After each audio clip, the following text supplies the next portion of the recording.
Good afternoon all. This is our next lecture for the CNS. In today's lecture we are going to study the authentication requirements in the context of communication across a network. The following attacks can be identified. Here is the disclosure. Here releases of message contents to any person or process not processing the appropriate cryptographic key. Okay, next is traffic analysis, discovery of the pattern of traffic between the parties. Here is the mosquito rates insertion of messages into a network rather than source. Content modification, changes to the content of the message including the insertion, deletion, transposition and modification. Next is sequence modification. Any modification to a sequence of message between parties including insertion, deletion and reordering. Timing modification is there, delay or replay of message is there, source repudiation, denial of transmission of message by source, destination repudiation, denial of transmission of message by destination ensures to deal with a first two attacks are in the relaying of message confidently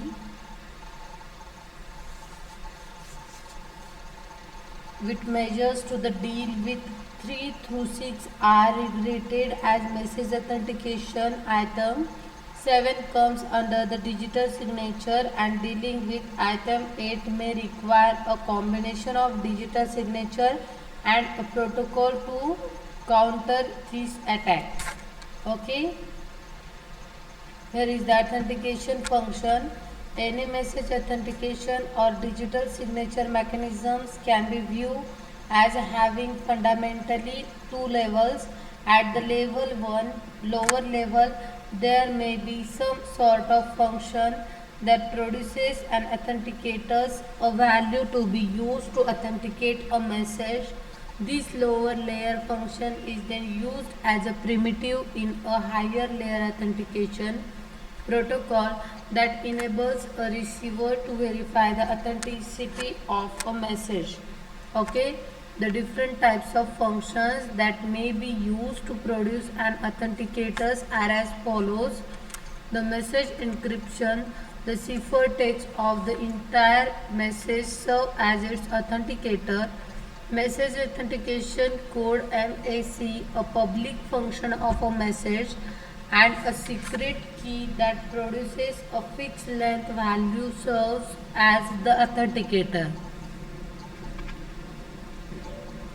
Next is hash function, a public function that maps a message of any length into a fixed length hash value which serves as an authenticator.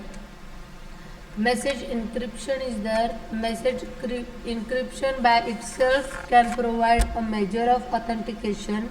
That analysis differs from the symmetric and public key encryption scheme. Here,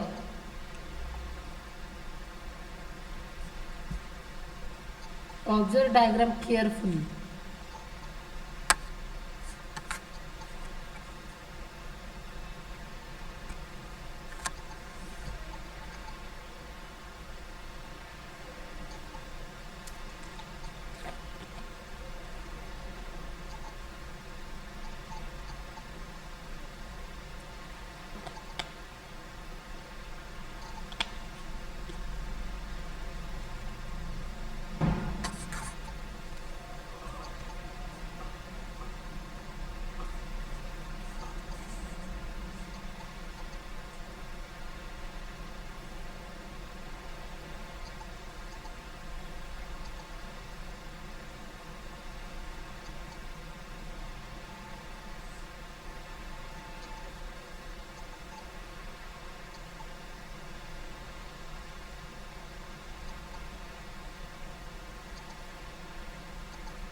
Suppose the message can be any arbitrary bit pattern. In that case, there is no way to determine automatically at the destination where an incoming message is there.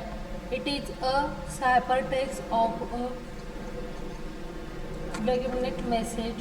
One solution to this problem is to force the plaintext to that have some structure that is easily recognized but that cannot be replicated without recourse to the encryption function. We could, for example, appended an error detection code, also known as a frame check sequence or checksum, to each message before encryption. Okay, prepares a plain text message yum and then provides this an input to a function f that produce an FCS. The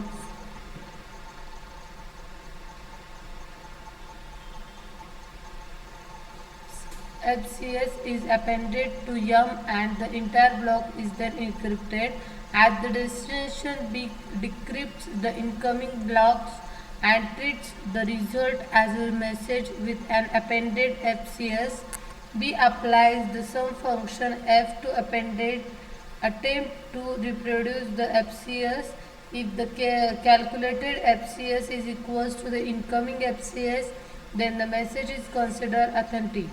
Okay, in the internal error control, the function f is applied to the plain text, whereas in external error control, f is applied to the ciphertext. Here is the diagram. Observe the diagram carefully.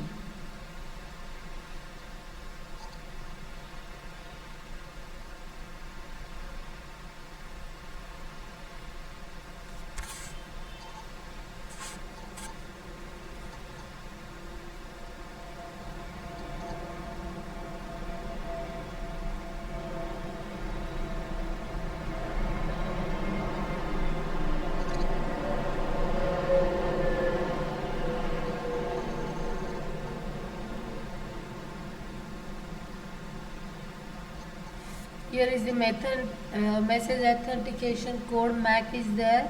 An alternative authentication technique involves the use of secret key to generate a small fixed size block of data known as cryptographic checksum or MAC that is appended to the message. This technique assumes that two communications parties, say A and B, share a common secret key K.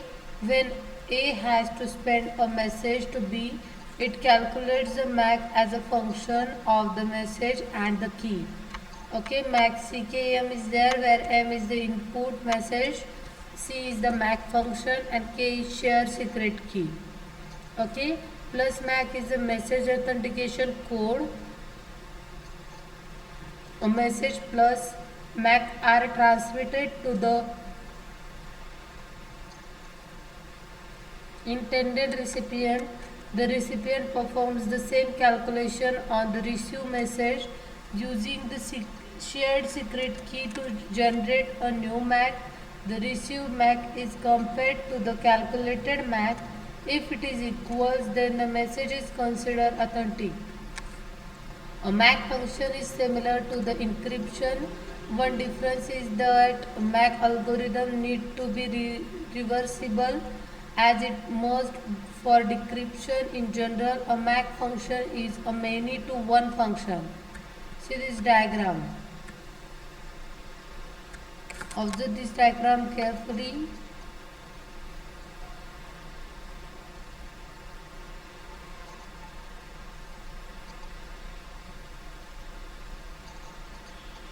Here is the requirement for MAC.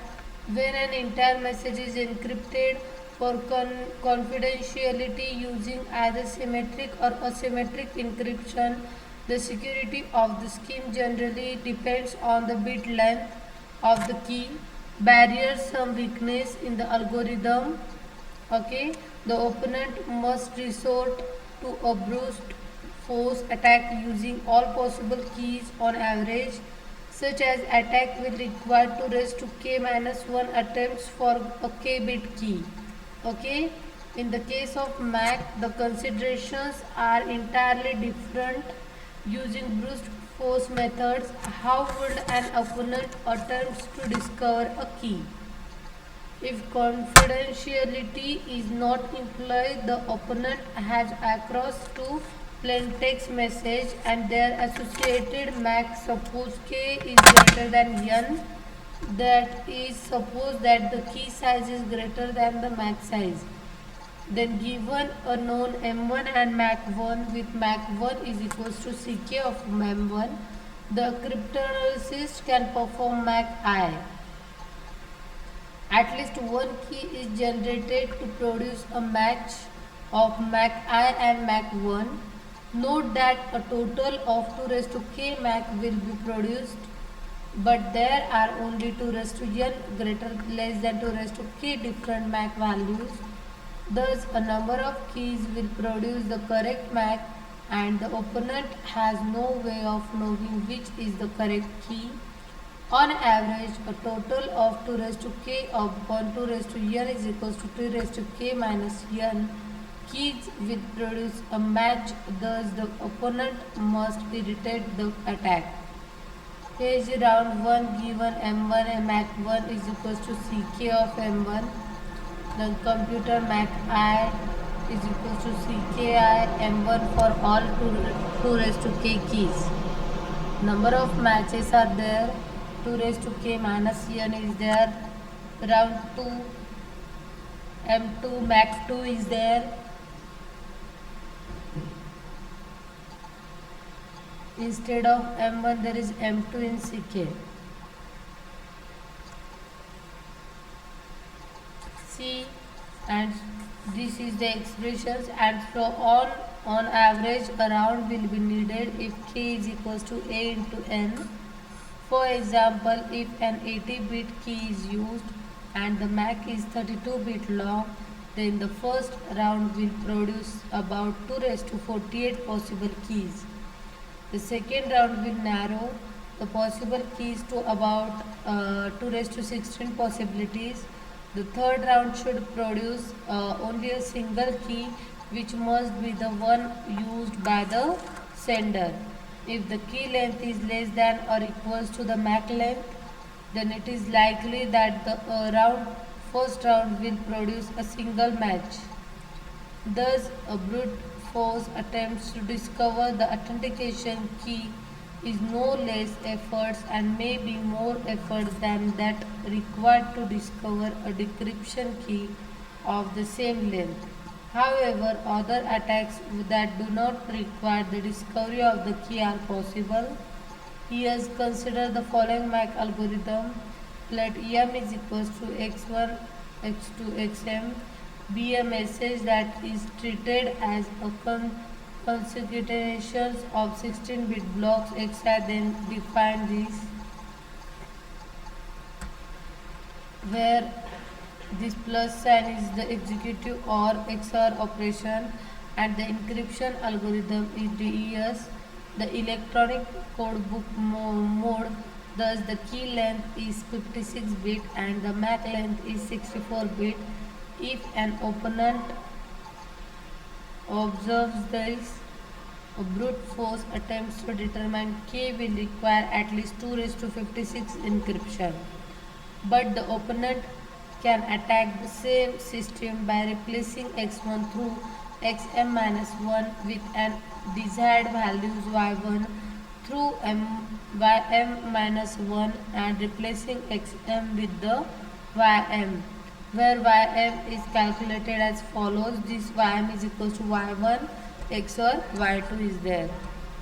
The opponent can now concatenate the new message, which consists of y1 through ym with the original MAC to form a message that will be accepted as authentic by the receiver. With this tactic, any message of length 64 into m minus 1 bits can be fraudulently inserted. Then the MAC function should specify the following requirements. The MAC function should have the following properties. If an opponent observes M and Ck of M, it should be computationally infeasible for the opponent to construct a message M such that Ck of M is equals to Ck of M.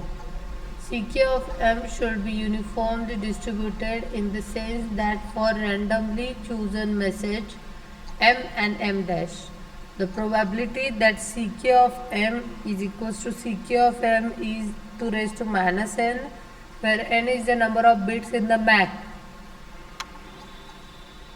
Let M be the equal to some known transformation on M, that is M dash is equals to f of M. Next topic is MAC based on the DES. One of the most widely used MAC referred to as data authentication algorithm, DAA, is based on the DES. Okay, the algorithm can be defined as using the cipher block chaining mode of operation of DES with an initialization vector of 0. The data to be authenticated are grouped into contiguous 64-bit blocks. D1, D2 and Dn is necessary. The final block is padded on the right with zeros to form a full 64-bit block. Using the DES encryption algorithm and a secret key, a data authentication code is calculated as follows. This type hash function is there. The variation on a message authentication code is the one way. Okay.